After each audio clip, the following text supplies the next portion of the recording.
Ona var, nə maşını soxdu? 5 gündür mən maşını sata bilmirəm. Bir dəqiqə aldılar. Salam nətər? Aleyküm salam, aleyküm salam.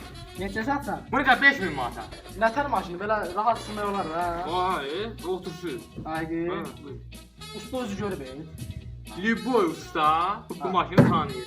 Ayqı. Liboy ustada da olub. O səfər dənizə batmışdı, belə sözünü atdı. Xal oğlu, bir oğlu gəldi bunu da atdı. Ayqı. Ona bu dənizə qalası görür ki maşın. Uzatdırdın. Bəli, bəli. Qardaşım o səfər dəmir alan 3000 manat saydı yanında. Tup dedi bunu vermədim. Adam bunu elə bilibsən niyə satıram? Hə, pul lazımdır ona görə. Yəni axıla pis gəlməz ha. Yəni ustalara görə yox. Ha, yəni belə pul lazımdır ona görə satıram. Burası var. Hər tərəfdən vurulur. Bunun at gözü nədir onu bilsən? Qaqa, mən at gözü bilmirəm nə, amma bunu biləm eşşək gididir. Yoxsa belə 69 eşşək gididir. Ha, 69 yaşında. ha, bu ikincidir. Ha. Alırsan qardaş. Alıram. Aldın gəl Allah. Görüşün pis olsun. Allah köməyin olsun qaqa. So, 5 klaska maşını otursun.